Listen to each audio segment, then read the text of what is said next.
ناظرین، بڑھتے ہیں روایت کے اگلے حصے کی جانب۔ رسول اللہ صلی اللہ علیہ وآلہ وسلم نے کہا، درمیان اس کی آئین کے کتب ہوگا کافر اور پڑھ لے گا اسے ہر مومن، خواہ وہ کتب کرنا جانتا ہو یا کتب کرنا نہ جانتا ہو۔ ناظرین، روایت کے اس حصے کو ہم اس وقت تک نہیں سمجھ سکتے جب تک کہ ہم اس میں استعمال ہونے والے الفاظ کو نہیں سمجھ لیتے۔ اور اس سے پہلے ایک بات جو واضح کرنا بہت ضروری ہے، وہ یہ کہ اس بارے میں اسی ملا طبقے نے لوگوں کو ایک ایسی غلط فہمی کا شکار کیا ہوا ہے کہ کسی کو حقیقت کا علم ہی نہیں، جس کی وجہ سے اکثریت گمراہی کی گاٹیوں میں چلی گئی۔ وہ بات غلط فہمی کم اور ایک عقیدے اور نظریے کی حیثیت زیادہ رکھتی ہے کہ دجال کی آنکھوں کے درمیان یعنی اس کے ماتھے پر کافر یا کفر یا پھر کاف فا را لکھا ہوگا اور اس کو تمام کے تمام مسلمان پڑھ لیں گے، خواہ وہ پڑھے لکھے ہوں یا پھر نہ ہوں۔ ناظرین، ان کے اسی عقیدے اور نظریے کی وجہ سے عام عوام فتنہ دجال سے بالکل بے فکر ہو گئی۔ اس کی وجہ یہی بنی کہ ان کے ذہنوں میں یہ بات ڈال دی گئی کہ تم تو مسلمان ہو اور دجال جب بھی آئے گا اس کے ماتھے پر کفر لکھا ہوا تم پڑھ لو گے، یوں تم پر دجال واضح ہوگا اور صرف کافر ہی نہیں پڑھ سکیں گے اور وہ اس کے فتنے کا شکار ہو جائیں گے۔ ناظرین، یہاں ایک اور بات بہت ضروری ہے، وہ یہ کہ ان کے نزدیک مسلمان کی تعریف کچھ یوں ہے کہ مسلمان وہ کہلاتا ہے جو دین اسلام کا ماننے والا ہو۔ اور دین اسلام کیا ہے؟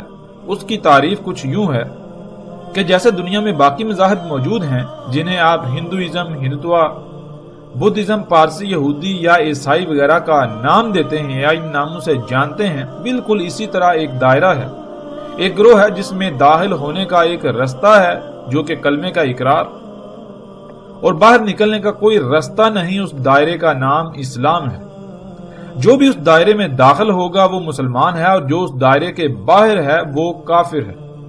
یوں جب دجال آئے گا تو اس کے ماتھے پر کافر لکھا ہوگا، وہ تمام کے تمام لوگ پڑھ لیں گے جو اس دائرے میں موجود ہوں گے، خواہ وہ پڑھے لکھے ہوں یا نہ ہوں، اور وہ تمام کے تمام انسان، وہ تمام کے تمام لوگ جو اس دائرے میں موجود نہیں ہیں، جو اس دائرے سے باہر ہیں، وہ تمام کے تمام کافر ہیں، اس لیے وہ نہیں پڑھ سکیں گے، اور پھر دجال کے فتنے کا شکار وہی لوگ ہوں گے۔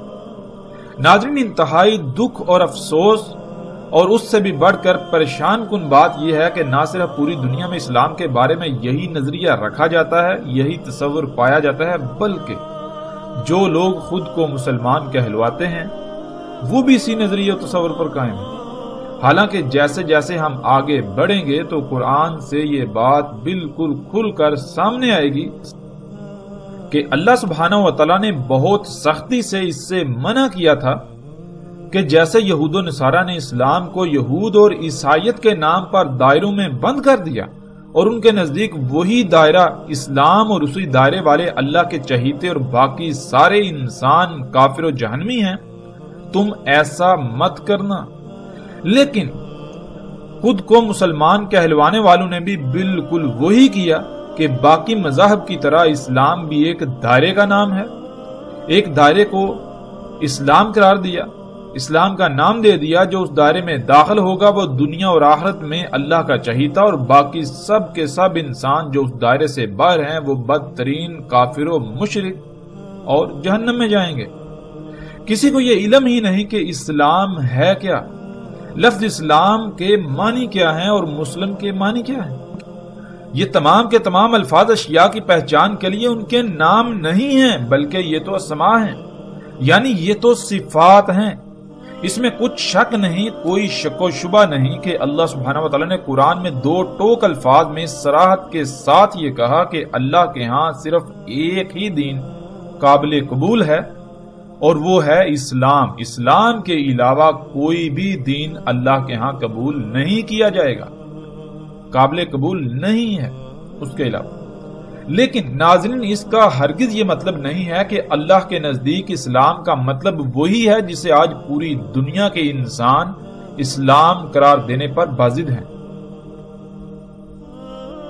بے شک پوری دنیا اسے اسلام قرار دے، پوری دنیا اسے اسلام سمجھتی ہو، لیکن اللہ انسانوں کی اکثریت کے نزدیک اسلام کے تصور کو تسلیم نہیں کرنے والا اور نہ ہی اس بنیاد پر فیصلہ سنانے والا ہے۔ چونکہ اکثریت کے نزدیک اسلام کا تصور یہ ہے تو یہی اسلام ہے؟ نہیں، بالکل نہیں، ایسا ہرگز نہیں ہوگا، ایسا ہرگز نہیں ہے۔ اللہ سبحانہ و تعالیٰ نے قرآن میں کہا کہ اللہ کے ہاں اسلام کے علاوہ کوئی دین قابل قبول نہیں، تو اللہ نے یہ بات بھی صراحت کے ساتھ واضح کر دی کہ اللہ کے ہاں اسلام ہے کیا؟ اسلام کہتے ہیں خود کو ہر لحاظ سے اس کا محتاج بنا دینا، جس کا محتاج بنانے سے زمین و آسمان اور خود انسان کے جسم میں قائم توازن برقرار رہے، اس کائنات میں ہر شے سلامت رہے، کسی کو کوئی نقصان نہ ہو، کوئی فساد نہ ہو، کسی قسم کی کوئی تکلیف نہ ہو، کسی کو کسی بھی تکلیف کا سامنا نہ کرنا پڑے، کسی مصیبت کا سامنا نہ کرنا پڑے، کسی قسم کی کوئی خرابی نہ ہو۔ اور اللہ سبحانہ و تعالیٰ نے قرآن میں یہ بھی بتا دیا کہ وہ کون ہے، کیا ہے، وہ کیا شے ہے جس کا تم نے خود کو محتاج بنانا ہے، کہ تم جب خود کو اس کا محتاج بناؤ گے، ہر لحاظ سے اس پر توکل کرو گے، اسی کا محتاج بناؤ گے، تو اس دنیا کی زمین و آسمان کی، اس کائنات کی ہر شے سلامت رہے گی تمہارے سمیت، دنیا میں بھی تم سلامت اور آخرت میں بھی سلامت رہو گے۔ وہ کیا ہے ناظرین؟ وہ فطرت ہے، جیسا کہ سکرین پر نظر آنے والی آپ آیت میں دیکھ سکتے ہیں۔ اللہ سبحانہ و تعالیٰ اس آیت میں کہتے ہیں پس قائم ہو جا، یعنی دنیا ادھر کی ادھر ہو جائے، چاہے کچھ بھی ہو جائے، تو ڈٹ جا، اپنے رخ کو ہر طرف سے ہٹا کر، ہر طرف سے کٹ کر، بالکل ایسے جیسے کہ دنیا میں اور کچھ ہے ہی نہیں سوائے دین کے، اس طرح ہر طرف سے کٹ کر یک رخ ہو کر ڈٹ جا، قائم ہو جا دین کے لیے۔ دین کیا ہے؟ اس کا جواب بھی ساتھ ہی اللہ سبحانہ و تعالیٰ نے دے دیا کہ دین وہ فطرت تھی، دین فطرت تھی، وہ فطرت جس پر اللہ سبحانہ و تعالیٰ نے انسانوں کو وجود دیا، یعنی جیسے انسان اللہ کے وضع کردہ قانون سے پیدا ہوتے ہیں، وجود میں آتے ہیں، اور اس کے بعد وہ اپنے والدین کے ہر لحاظ سے مکمل محتاج ہوتے ہیں جب تک کہ خود مختار نہ ہو جائیں، بالکل اسی طرح خود کو فطرت کا محتاج بنا دے، چاہے کچھ بھی ہو جائے، فطرت پر ہی انحصار کرنا، فطرت سے ہی اپنی تمام کی تمام ضروریات حاصل کرنا، ہر لحاظ سے فطرت پر توکل کرنا۔ ورنہ اگر اللہ کی خلق میں تبدیلی کی کوشش کی، اپنی مرضیاں، اپنی منمانیاں کرنے کی کوشش کی، یعنی جیسے اللہ نے نظام بنا دیا جس سے مخلوقات وجود میں آتی ہیں، اگر اس میں کوئی بھی رد و بدل کی، تبدیلی کی، تو پھر یہ جان لو کہ تبدیلی ہے ہی نہیں اللہ کی خلق کے لیے، یعنی اللہ کی خلق تبدیلی کی متحمل ہی نہیں ہے۔ تبدیلی کرنے سے اس میں بگاڑ پیدا ہوگا، اس میں فساد ہوگا، سب کچھ درہم برہم ہو جائے گا، کوئی شے بھی سلامت نہیں رہے گی، ہر شے عیب دار ہو جائے گی۔ وہی اصل دین ہے، وہ دین جس پر قائم ہونا ہے، جس پر ڈٹنا ہے، جس کی موجودگی اللہ کے قانون کے عین مطابق، اس کے علاوہ کچھ بھی قابل قبول نہیں ہے، خواہ وہ کچھ بھی ہو، وہ قابل قبول نہیں ہے، خواہ اسے تم کچھ بھی نام دے لو، خواہ تم اسے اسلام کا نام دے لو۔ اور لیکن انسانوں کی اکثریت کو اس کا علم ہی نہیں، وہ یہ جانتی ہی نہیں، کیونکہ وہ غور و فکر نہیں کرتے، جس وجہ سے انہیں یہ علم ہی نہیں کہ اصل دین فطرت ہے، فطرت پر قائم ہونا ہے، ہر طرف سے کٹ کر فطرت پر انحصار کرنا ہے، فطرت پر قائم ہونا ہے۔ وہ اس بات کو بھولے کے بھولے ہی ہیں جو ان کو بلا دیا گیا تھا۔ ناظرین، فطرت کہتے ہیں اللہ سبحانہ تعالیٰ نے جیسے اور جن قوانین کے تحت تمام کی تمام مخلوقات کو خلق کر کے جس مقام پر رکھ دیا، جس مقام پر رکھ دیا، جس لائن پر لگا دیا، سب کی سب مخلوقات اسی پر قائم ہوتے ہوئے، اسی پر قائم رہتے ہوئے اپنی اپنی ذمہ داری پوری کریں، جس سے تمام کی تمام مخلوقات کی نہ صرف تمام کی تمام ضروریات بھی پوری ہوں گی، وہ وجود میں آئیں گی، بلکہ سب کی سلامتی اور بقا بھی اسی سے مشروط ہوگی۔ بالکل اسی طرح انسان نے بھی خود کو انہی حدود کے اندر رکھنا تھا، انہی حدود کے اندر رکھنا ہے جن کا تعین اللہ سبحانہ و تعالیٰ نے کر دیا، اسی لائن پر قائم ہونا ہے، اسی ذمہ داری کو پورا کرنا ہے جس کے لیے اسے وجود میں لایا گیا، ہر لحاظ سے خود کو اسی کا محتاج بنانا ہے، یعنی فطرت کا محتاج بنانا ہے، خود سے اپنی مرضی سے کچھ بھی نہیں کرنا، اپنی تمام تر ضروریات اسی نظام سے حاصل کرنی ہے جو اللہ نے وضع کر دیا، یعنی تمام کی تمام مخلوقات اپنی اپنی لائن پر قائم رہتے ہوئے اپنی اپنی ذمہ داری پوری کریں گی تو انسان سمیت تمام کی تمام مخلوقات کی تمام تر ضروریات وجود میں آئیں گی۔ جیسے انسان کی تمام ضروریات جس میں سفر کے ذرائع ہیں، سفر کے لیے اللہ سبحانہ وتعالیٰ نے انسان کے لیے اس کی ضرورت کو پورا کرنے کے لیے اسی نظام سے گدھے گھوڑے اونٹ وغیرہ خلق کیے، کھانے کے لیے فصلیں پھل سبزیاں وغیرہ خلق کی۔ ناظرین، جب تک کوئی خود کو فطرت پر قائم نہیں کر لیتا وہ دنیا و آخرت میں خسارے و ہلاکت کا شکار ہوگا، خواہ وہ دنیا میں کسی بھی لفظ سے پکارا یا جانا جاتا ہو، مسلمان، ہندو، یہودی، عیسائی یا کچھ بھی۔ یہ تمام کے تمام دائرے انسانوں کے بنائے ہوئے ہیں، اللہ کے نہیں، اور انسانوں کے لگائے ہوئے داروں کی بنیاد پر اللہ اپنے فیصلے نہیں کرے گا۔ کوئی بھی انسان اپنی ذات میں اللہ کا چہیتا نہیں ہے، کوئی گروہ اللہ کا چہیتا نہیں ہے۔ اللہ سبحانہ و تعالیٰ رنگ، نسل، کسی گروہ، کسی فرقے کی بنیاد پر فیصلہ نہیں کرتا۔ اللہ سبحانہ و تعالیٰ کے ہاں اگر کسی قسم کی کوئی تقسیم ہے تو وہ صرف اور صرف ایک ہی، اور وہ ہے تقوی کی بنیاد پر۔ اللہ سبحانہ و تعالیٰ نے بالکل کھول کر واضح کر دیا کہ اسلام کیا ہے، یعنی تم انسانوں سمیت تمام کی تمام مخلوقات کی سلامتی اسی میں ہے کہ اللہ نے جیسا اور جس مقصد کے لیے تمہیں خلق کیا بالکل ویسے ہی رہو، اسی مقصد کو پورا کرو، یعنی ہر طرف سے کٹ کر مکمل طور پر فطرت پر قائم ہو جاؤ۔ یہی اصل دین ہے، فطرت پر قائم ہونے سے ہی سلامتی ہے جسے اسلام کہا گیا۔ اگر کوئی فطرت پر قائم ہے، خواہ دنیا میں اسے لوگ ہندو، عیسائی، یہودی یا کسی بھی لفظ سے جانتے یا پکارتے ہوں، وہ اللہ کے قانون میں مومن ہے، اور جو فطرت پر قائم ہونے کی بجائے فطرت کے مقابلے پر مصنوعی اشیاء پر توکل کریں گے، جو مصنوعی اشیاء پر توکل کرتے ہیں، انہی مشینوں پر توکل کرتے ہیں، انہی مشینوں پر توکل کریں گے، وہ اپنے نام کے ساتھ خواہ کتنا ہی بڑا اور کتنا ہی موٹا مسلم یا مومن کیوں نہ لکھوا لیں، وہ اللہ کے قانون میں بدترین مشرک ہیں۔ یہودی، عیسائی، ہندو، بدھ مت اور مسلم لفظ کی بنیاد پر قطعاً کوئی فیصلہ نہیں ہوگا۔ ناظرین، فطرت کیا ہے گزشتہ ایک ساتھ میں بھی بہت ہی تفصیل کے ساتھ مختلف پہلوؤں سے بات کی جا چکی، اور ہم نے کوشش کی کہ مختصراً اور مزید الگ پہلو سے بھی یہاں بات کر دی جائے، تو وہ بھی ہم کر چکے تاکہ کسی کو کسی بھی قسم کا کوئی ابہام یا شک و شبہ نہ رہے۔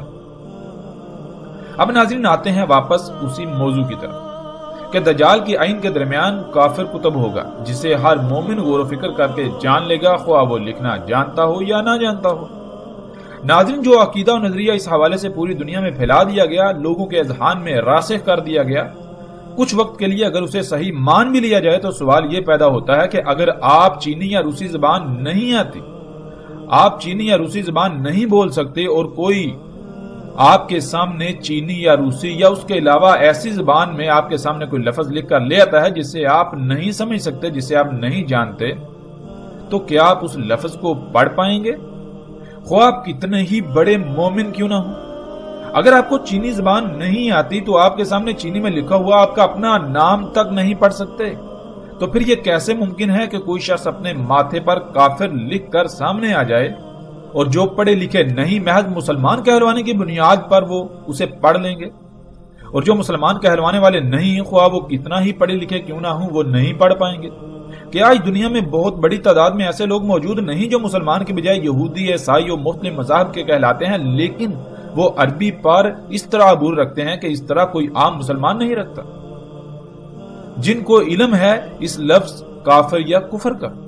ناظرین، کسی بھی طرح اور کسی بھی لحاظ سے اس بات میں ایک رائے برابر بھی صداقت نہیں ہے جو آج تک پھیلا دی گئی اور لوگوں کے اذہان میں راسخ کر دی گئی۔ ہم اس وقت تک حق کو نہیں جان سکتے جب تک کہ ہم اپنی خواہشات کو ترک کر کے خالص اللہ کی غلامی اختیار نہ کریں، اس روایت میں جو بات کی گئی اس کو اس وقت تک جاننا ناممکن ہے جب تک کہ آپ کو عربی کی اہمیت و حیثیت کا علم نہ ہو جائے۔ عربی دنیا کی باقی زبانوں کی طرح محض بول چال، ایک دوسرے کو مخاطب کرنے یا اشیاء کی پہچان کے لیے الفاظ کے مجموعے کا نام ہرگز نہیں ہے۔ اس بات کا اندازہ آپ اس سے بھی لگا سکتے ہیں کہ دنیا میں ہزاروں نہیں بلکہ لاکھوں زبانیں بولی جاتی تھی جن میں عربی کو کوئی خاص حیثیت حاصل نہیں تھی۔ عربی سے بڑی بڑی زبانیں دنیا میں موجود تھی۔ دنیا میں اس وقت عالمی سطح پر لاطین کا بول بالا تھا، بالکل ایسے ہی جیسے آج انگلش کا ہے۔ تو اس کے باوجود قرآن کو عربی میں ہی کیوں اتارا گیا؟ جبکہ ہم جانتے ہیں آج بھی دنیا میں سب سے زیادہ بولی جانے والی زبان عربی نہیں ہے بلکہ انگلش، چینی، ہندی، اردو، فرینچ اور اسپانش وغیرہ ہیں۔ تو کیوں نہ اس بات کا خیال رکھتے ہوئے اللہ سبحانہ و تعالیٰ نے قرآن کو ان میں سے کسی زبان میں نازل کیا، یا کم از کم باقی زبانوں میں تراجم ہی اتار دیے جاتے؟ کیا اللہ کو اس بات کا علم نہ تھا؟ اور اگر اللہ کو اس بات کا علم تھا تو علم کے باوجود اللہ نے اگر تراجم نہ اتارے تو کیا اللہ تراجم اتارنے پر قادر نہ تھا؟ اور اگر قادر تھا، جو کہ اللہ قادر ہے، تو اس کے باوجود اللہ نے تراجم نہیں اتارے، تو کیا کبھی ہم نے اس بات میں غور کیا، اس بات پر غور کیا کہ آخر اس کی وجہ کیا ہے؟ ناظرین، آج دنیا میں جسے عربی کہا جاتا ہے اس کا عربی کے ساتھ کسی قسم کا کوئی تعلق نہیں۔ اس کی حیثیت و حقیقت بالکل ایسے ہی ہے جیسے بازار میں اصل کے مقابلے پر اسی رنگ و روپ میں کوئی نقل آ جائے۔ اور یہی وجہ ہے کہ عرب گھرانوں میں پیدا ہونے والے خود کو عربی پر مہارت رکھنے والے بڑے بڑے عرب دان ہونے کے دعوے دار بھی قرآن میں استعمال ہونے والے الفاظ کے سامنے بے بس نظر آتے ہیں۔ ناظرین، اب آتے ہیں اس روایت میں رسول اللہ صلی اللہ علیہ وآلہ وسلم کے الفاظ کی حقیقت کی طرف۔ ہم اس وقت تک روایت کے اس حصے کو نہیں سمجھ سکتے جب تک کہ ہم اس میں استعمال ہونے والے الفاظ کو نہ جان لیں، جیسے کہ لفظ کتب، اقرا اور مومن۔ سب سے پہلے ہم آتے ہیں لفظ کتب کی طرف، اسی سے کتاب بنا ہے۔ ناظرین، اصل اور بنیادی مسئلہ یہ ہے کہ ہر کوئی اپنا اپنا دائرہ لگا کر اسی دائرے کو کل تصور کیے ہوئے ہے۔ اللہ کیا ہے؟ ہر کسی کے نزدیک اللہ کے بارے میں الگ الگ نظریہ و عقیدہ ہے، الگ الگ تصور ہے۔ اگر کوئی اللہ کے بارے میں کسی دائرے والوں کے عقیدے اور نظریے کا انکار کرتا ہے تو اس دائرے میں قید لوگ ان کے اس نظریے و عقیدے کے انکار کو اللہ کی ذات کا انکار قرار دیتے ہیں۔ حالانکہ حقیقت تو یہ ہوتی ہے کہ انکار اللہ کا نہیں بلکہ اللہ کے بارے میں ان کے خود ساختہ نظریے و عقیدے کا ہوتا ہے، اور وہ لوگ اپنے عقیدے کے انکار کو اللہ کا انکار قرار دیتے ہیں، گویا کہ اللہ ان کے عقیدے کا نام ہے، اور ہر ایک کے لیے لازم ہے کہ ان کے عقیدے کو اپنائے۔ اس سے باہر اگر نکلے گا تو وہ عقیدے سے باہر نکلنا نہیں، عقیدے کا انکار نہیں، عقیدے کا رد نہیں بلکہ اللہ کا انکار ہوگا۔ سادہ اور آسان بات تو یہ ہے کہ ان لوگوں کا کہنا یہ ہے کہ جو ہماری عقل میں ہے، جو ہماری عقل میں آئے وہی حق ہے، وہی کل ہے، جو ہماری عقل سے باہر ہے، جو ہماری عقل میں نہیں آتا اس کا کوئی وجود ہی نہیں، اور باقیوں پر یہ بات لازم ہے کہ وہ ہماری سوچوں، ہماری فکروں کے پابند ہو جائیں، پابند بنیں۔ وہ ہماری سوچوں فکروں کے پابند ہیں، وہ بھی انہی کی طرح اسی میں قید ہو جائیں۔ ناظرین، اسی وجہ سے آج ہر کسی کے ذہن میں یہ بات ڈالنے کی پوری کوشش کی گئی کہ دجال ایک شخص ہوگا اور اس کے ماتھے پہ عربی رسم الخط میں کافر یا کفر لکھا ہوگا، جسے ہر وہ شخص پڑھ لے گا جو خود کو مسلمان کہلوانے والا ہے، خواہ وہ پڑھا لکھا ہو یا نہ ہو۔ اور اسی وجہ سے عربی کے الفاظ کو اپنی اپنی عقل کے مطابق ڈال کر ایسے ایسے عقائد کو پروان چڑھایا گیا کہ جس سے اکثریت گمراہی کی گھاٹیوں میں چلی گئی۔ ناظرین، لفظ کتب، اس کے معنی کیا ہے؟ اس کا سب سے جامع ترین معنی یہ ہے کہ علم کا کسی بھی شکل و صورت میں اس طرح وجود ہونا کہ اسے وہاں سے حاصل کیا جا سکے۔ مثلا جب آپ کسی شے کو دیکھتے ہیں تو اس میں غور و فکر کرنے سے آپ کے پاس علم آتا ہے۔ وہ علم آپ کے پاس آنے سے پہلے جس صورت میں موجود تھا وہ حالت، وہ صورت کتب ہونا کہلاتی ہے، کتب کہلاتی ہے۔ اور جہاں یا جس میں وہ علم تھا، علم کتب تھا، یعنی اس صورت میں موجود تھا، وہ شے کتاب کہلاتی ہے۔ ایسے ہی ناظرین، آپ دیکھتے ہیں کہ ایک مشین آپ کے سامنے موجود ہے، وہ مشین نہ صرف ایک وجود ہے، ایک خلق ہے، بلکہ وہ ایسا علم بھی ہے جو کہ کتب ہے۔ اب اگر آپ اس مشین میں غور کریں گے یعنی اس کی گہرائیوں میں جائیں گے تو جو علم اس میں کتب ہے وہ آپ کو حاصل ہو جائے گا۔ اس طرح ناظرین ایک اور مثال لے لیتے ہیں۔ ذرا تصور کریں آپ نے ایک بڑا سا گھر خریدا جو کہ خالی ہے، بالکل خالی۔ آپ گھر کا سامان لے کر آئے تو سوال یہ پیدا ہوتا ہے کہ آپ نے اس کے بعد کیا کرنا ہے۔ اگر آپ سے یہ سوال پوچھا جائے کہ اب آپ کیا کریں گے تو جواب یہ ملے گا کہ گھر میں سامان جوڑنا ہے۔ اور اگر پھر یہ سوال کیا جائے کہ آپ کو کیسے علم ہوا کہ سامان جوڑنا ہے تو پھر جواب آئے گا کہ ظاہر ہے جب گھر نیا خریدا ہے تو رہنے کے لیے خریدا ہے، اور اس وقت تک کیسے گھر میں رہ سکتے ہیں جب تک کہ گھر میں سامان ہی نہ ہو۔ سامان لائے ہیں تو ظاہر ہے اس وقت سامان کو ہی جوڑا جائے گا۔ ناظرین یہ علم آپ سے پہلے کہاں تھا؟ ذرا غور کریں کہ اس وقت گھر میں سامان جوڑا جائے گا۔ ناظرین اسی طرح اگر آپ گھر میں سامان جوڑ رہے ہوں اور اچانک گھر میں آگ لگ جائے تو کیا آپ سامان کو ہی جوڑیں گے یا پھر پہلے آگ بجھائیں گے؟ تو پھر جواب یہ ہوگا کہ ظاہر ہے پہلے آگ بجھائیں گے ورنہ سب کچھ جل کر راکھ ہو جائے گا۔ تو ناظرین پھر وہی سوال کہ غور کریں، آپ نے کہا کہ پہلے آگ بجھائیں گے ورنہ سب کچھ جل کر راکھ ہو جائے گا، تو یہ علم آپ کے پاس کہاں سے آیا؟ جہاں وہ علم آپ کے پاس آنے سے پہلے موجود تھا اس حالت کو اسے کتب ہونا کہتے ہیں۔ آگ کیا ہے؟ اس کا علم صرف آگ ہی میں کتب ہے۔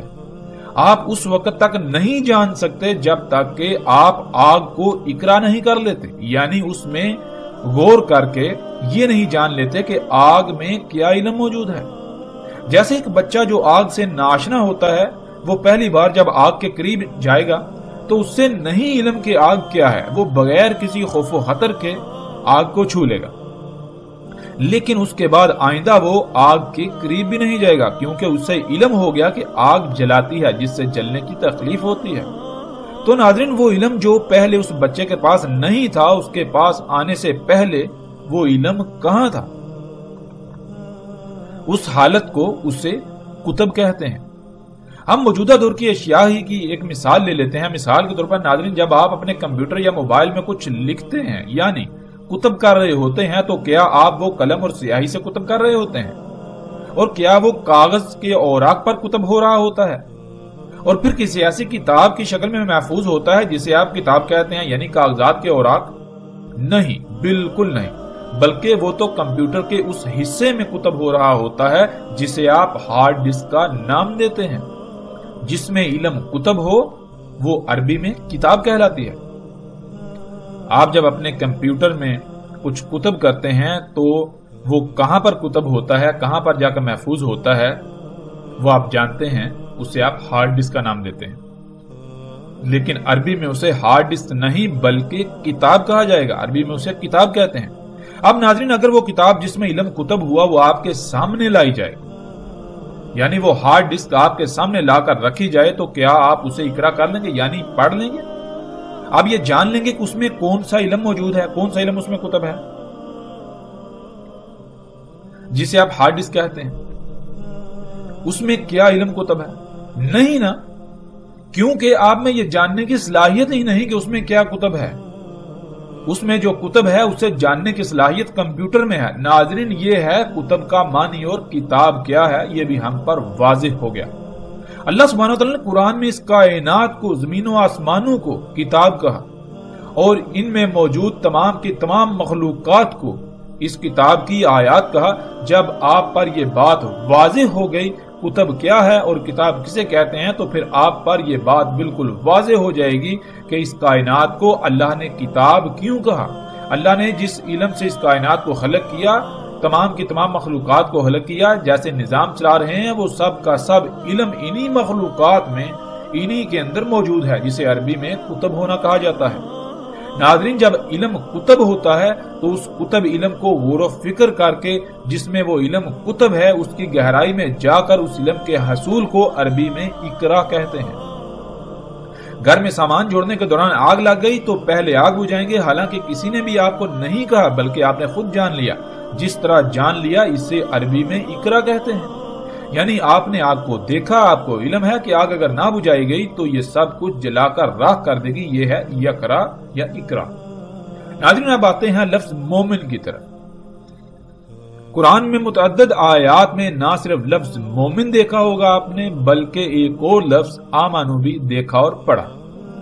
آمنو کہتے ہیں کہ جب آپ کو کوئی بات کہی جائے، کوئی حکم دیا جائے یا کچھ بھی کہا جائے تو اس کی بات کو تسلیم کر لینا، یعنی اس بات کو مان لینا۔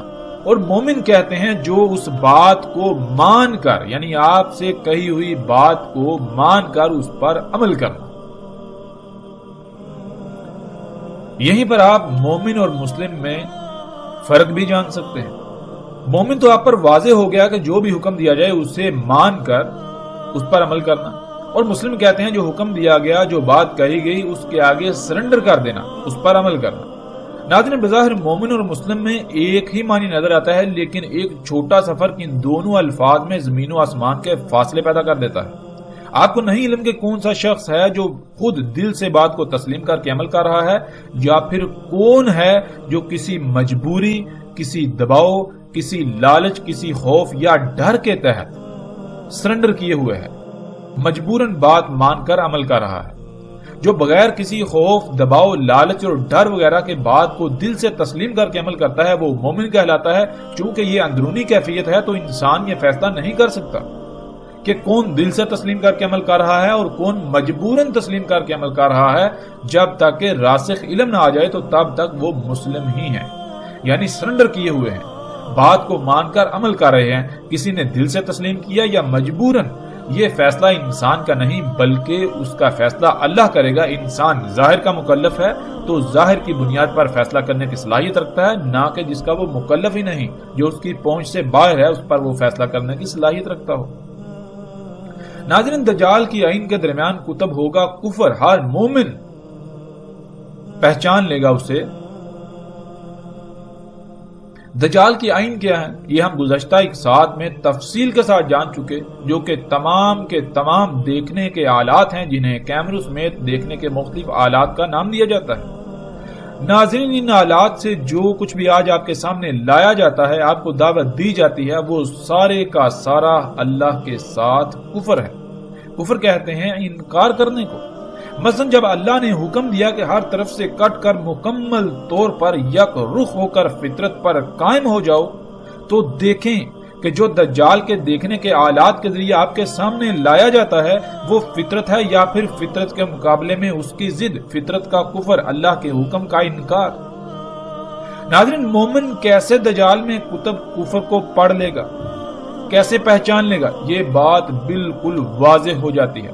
اگر آپ مومن ہیں یعنی آپ اللہ کی اطاعت کرتے ہیں، اللہ نے جو بھی حکم دیا، جو بھی بات کہی، اسے دل سے تسلیم کر کے اس پر عمل کرتے ہیں، تو دجال میں کتب کفر یعنی اللہ کی ہدایات، اللہ کے احکامات کے انکار کو بالکل واضح پہچان سکتے ہیں۔ بالکل بھی مشکل نہیں ہے اس کے پہچاننے میں۔ اور دوسری بات یہ کہ دجال کی آئین کے درمیان یعنی ماتھے پر کافر کتب ہوگا۔ ناظرین ماتھا پورے وجود میں سب سے واضح ترین مکان کو کہتے ہیں، جسے ہر کوئی دیکھ سکتا ہے۔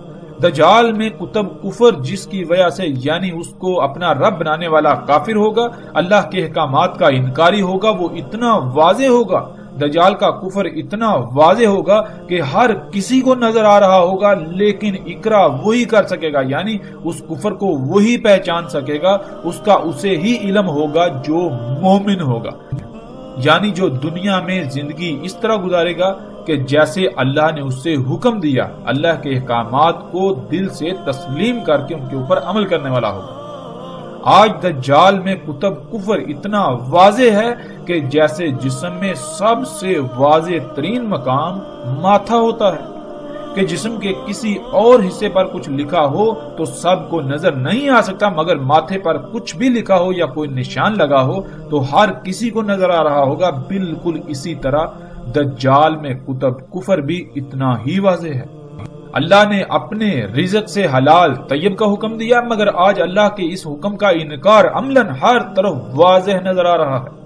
اللہ کے مقابلے پر انہی مشینوں، انہی ایجادات سے وجود میں آنے والا غیر اللہ کا رزق، جو کہ نہ صرف اللہ کے علاوہ اوروں کا ہے بلکہ حرام ہے، خبیث ہے، جو دڑا دڑ کھایا جا رہا ہے، جس کی ہر طرف برمار ہے، ہر طرف وہی نظر آ رہا ہے۔ یعنی آج جو کچھ بھی آپ کو ہر طرف نظر آتا ہے، وہ کھانے پینے کی اشیاء ہوں یا کسی بھی قسم کے استعمال کی اشیاء، آپ کی ضروریات کا سامان، کیا وہ فطرت ہے یا پھر اس کے مقابلے پر اس کی نقل؟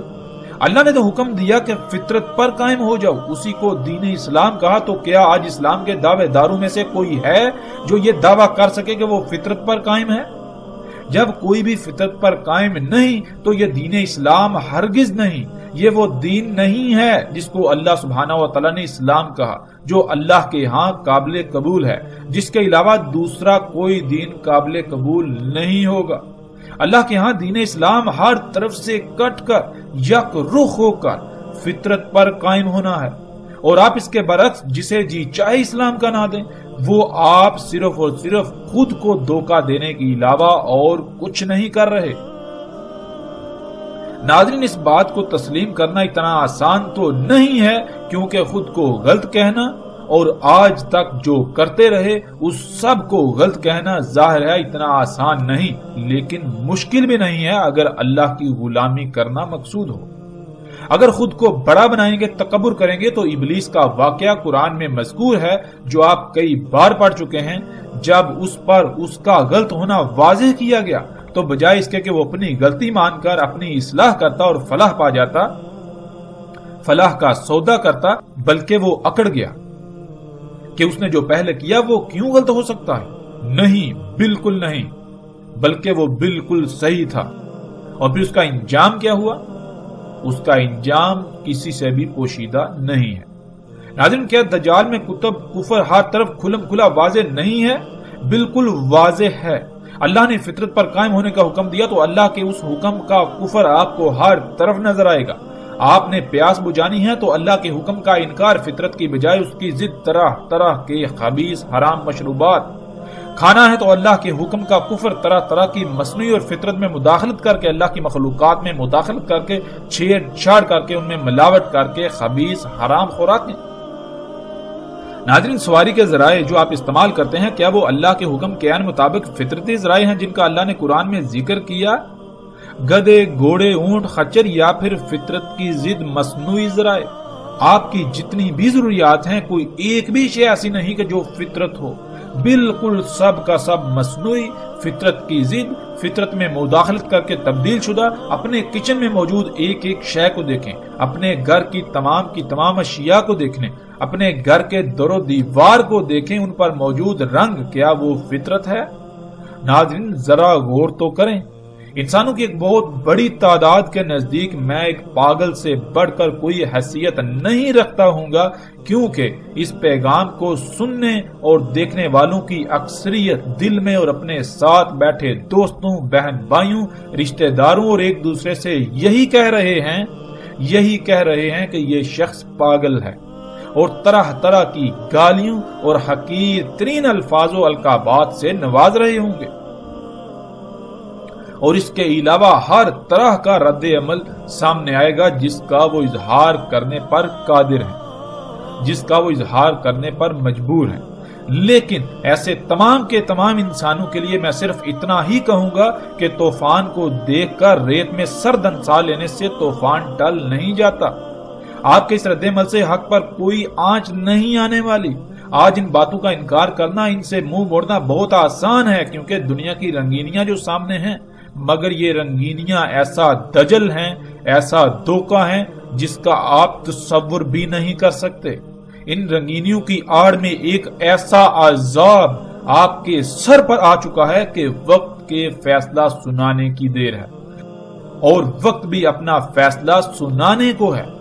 وقت اپنا فیصلہ سنانے کو بے چین ہے، اور یہ بھی جان لیجئے کہ جب وقت اپنا فیصلہ سناتا ہے تو وقت کا فیصلہ ماننا مجبوری بن جاتا ہے، اس کا انکار کوئی بھی نہیں کر سکتا۔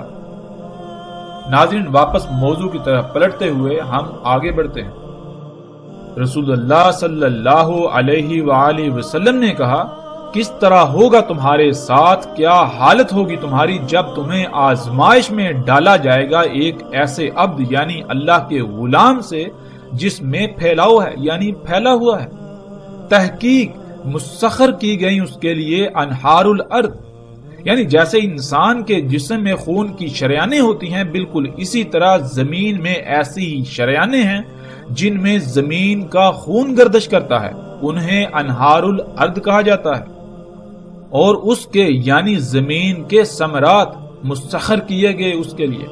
پس جس نے اس کی اتباع کی یعنی اس کے پیچھے پڑا، اس کو کھایا اور اس کا کفر کیا، یعنی اللہ نے جس مقصد کے لیے اپنے اس عبد کو خلق کیا، اسے جس مقام پر رکھا، جس لائن پر لگا دیا تاکہ اس مقام پر رہتے ہوئے اپنی ذمہ داری کو پورا کرے، جس سے زمین کا توازن برقرار رہے گا، زمین میں فساد نہیں ہوگا، زمین فساد سے پاک رہے گی، ہر شے ٹھیک رہے گی، اللہ کا قائم کردہ توازن برقرار رہے گا، اس بات کا انکار ہوگا۔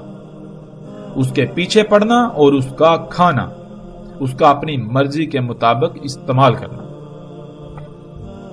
اور جو اس کے پیچھے نہ پڑا اسے نہ کھایا اور اس کا عذاب ہوگا، یعنی جو اس کے پیچھے نہیں پڑے گا، اسے اختیار نہیں کرے گا، اسے نہیں کھائے گا، تو گویا کہ وہ اس کے لیے اس کی سزا ہوگی۔ کیوں؟ اس لیے کہ پوری دنیا میں اس وقت حالت ہی ایسی ہوگی، وہ اتنی بڑی اتنی سخت آزمائش ہوگی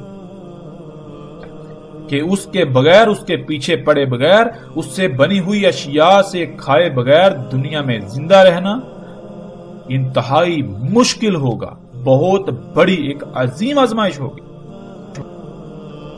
اس میں کچھ شک نہیں، اللہ جو ان سب سے اوپر ہے، اس یوم یعنی اس مدت میں اس کے ساتھ اس سے مومنین کی حفاظت کرے گا جس کے ساتھ ملائکہ کی حفاظت کرتا ہے تسبیح سے، یعنی جیسے ہی ملائکہ کو کوئی حکم دیا جاتا ہے تو وہ فوراً اسی پر اسی وقت ویسے ہی عمل کرتے ہیں جیسے کرنے کا ان کو حکم دیا گیا۔ تو اس یوم جو انسان ایمان لانے کے بعد یعنی اللہ کے احکامات کو تسلیم کرتے ہوئے ان پر عمل کریں گے، بالکل اسی طرح جیسے ملائکہ کرتے ہیں، وہ اس سے محفوظ ہو جائیں گے۔ اس میں کچھ شک نہیں، درمیان اس کی عین کے یعنی ماتھے پر کافر، یعنی کفر اتنا واضح ہوگا جیسے انسانی جسم میں آنکھوں کے درمیان کا حصہ ماتھا واضح ہوتا ہے، پہچان لیں گے اسے تمام مومن، خواہ وہ کتب کرنا جاننے والے ہوں یا پھر کتب کرنا نہ جاننے والے۔ ناظرین، آج ہم غور و فکر کریں اور دیکھیں کہ وہ کون سا اللہ کا عبد ہے، اللہ کا غلام ہے جس میں نہ صرف پھیلاؤ ہے، وہ پھیلا ہوا ہے، بلکہ اس سے زمین کی نہریں یعنی زمین کی شریانیں مسخر کی گئیں، پھر اسی سے زمین اپنے ثمرات نکالتی ہے، اپنے پھل نکالتی ہے، سبزیاں نکالتی ہے، فصلیں نکالتی ہے۔ یہ جو زمین کے اوپر حیات نظر آتی ہے، طرح طرح کا سبزہ نظر آتا ہے، ہمیں درخت پھل پھول نظر آتے ہیں، یہ سب کچھ اسی سے نکالتی ہے۔ ناظرین، گزشتہ ایک ساتھ میں پیچھے تفصیل کے ساتھ یہ بات گزر چکا کہ خام تیل، اللہ کا وہ عبد، اللہ کا غلام، جیسا کہ قرآن میں اللہ سبحانہ و تعالیٰ نے اس کائنات کی تمام مخلوقات کو اپنے عباد کہا، اپنے غلام کہا۔ اس کائنات کی تمام مخلوقات اللہ کی عبد ہیں سوائے نافرمان یعنی سرکش جنوں انسانوں کے۔ تو وہ اللہ کا عبد زمین کے اندر جسے آج ہم خام تیل کہتے ہیں، اسی سے زمین کی شریانیں، ارض کی شریانیں مسخر ہیں۔ جیسے ناظرین غور کریں کہ انسان کے جسم میں جو اس کی شریانیں ہیں، جو نالیاں ہیں، پائپ لائنیں ہیں، کس کی ان تک پہنچ ہے، کس کے لیے ان پائپ لائنوں کو مسخر کیا گیا، یعنی وہ کون سی مخلوق ہے، وہ کون سی شے ہے جو ان پائپ لائنوں میں جاتی ہے، جس کی وہاں تک رسائی ہے، وہ خون ہے۔ خون ان پائپ لائنوں میں دوڑتا ہے، خون کے لیے ان انہار کو مسخر کیا گیا۔ انسان کے جسم میں جو شریانیں ہیں وہ خون کے لیے مسخر کی گئیں۔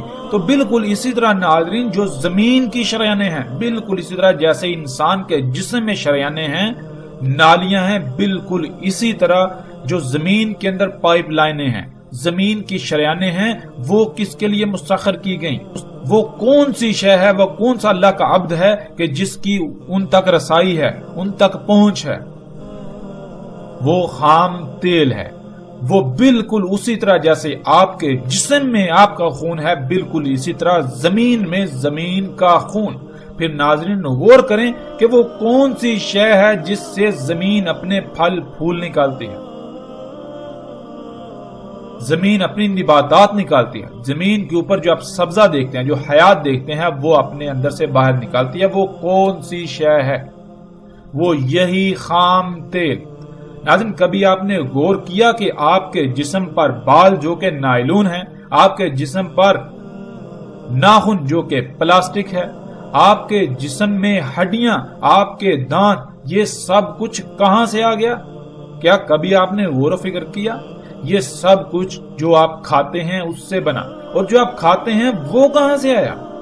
وہ سب کا سب زمین نے اگایا، زمین نے نکالا۔ اس کا مطلب کہ آپ کے جسم میں جو تیل ہے، جو چربی ہے، جو نائلون ہے، جو پلاسٹک ہے، جو لوہا ہے، جو تانبا ہے، اس طرح جتنے بھی زمین کے عناصر ہیں، جتنے بھی عناصر ہیں، وہ سارے کے سارے زمین کے اندر سے باہر نکلے، اور وہ اللہ نے زمین کے اندر ذخیرہ کیے ہوئے ہیں، زمین کے اندر رکھے ہوئے ہیں، جو زمین کے انگ انگ میں، اس کی شریانوں میں دوڑتے ہیں۔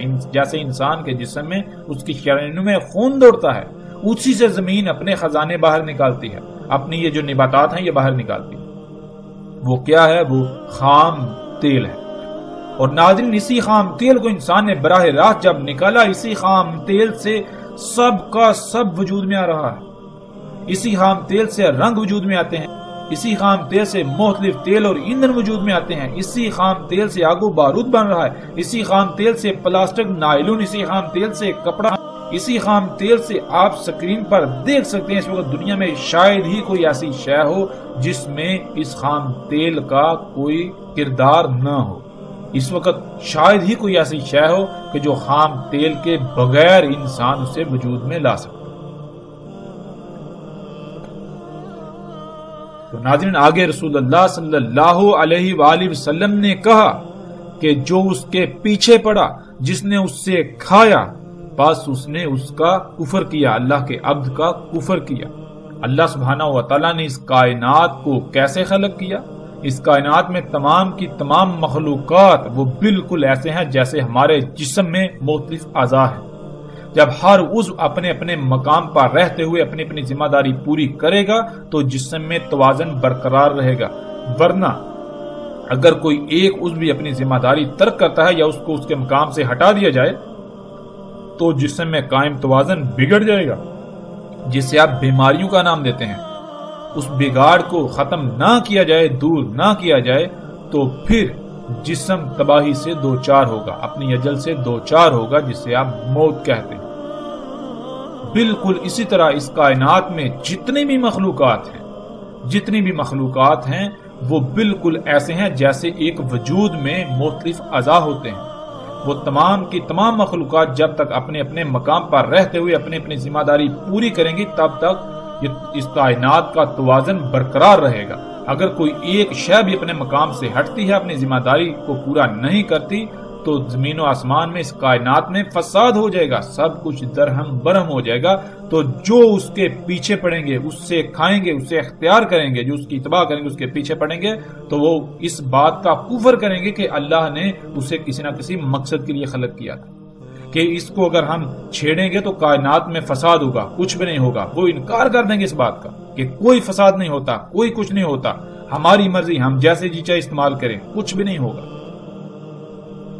اور پھر آگے رسول اللہ صلی اللہ علیہ وآلہ وسلم نے کہا کہ جو اس کے پیچھے نہ پڑا، جس نے خود کو بچا لیا، جس نے اسے نہ کھایا، اور اس کا عذاب ہوگا، یعنی اس کی سزا ہوگی۔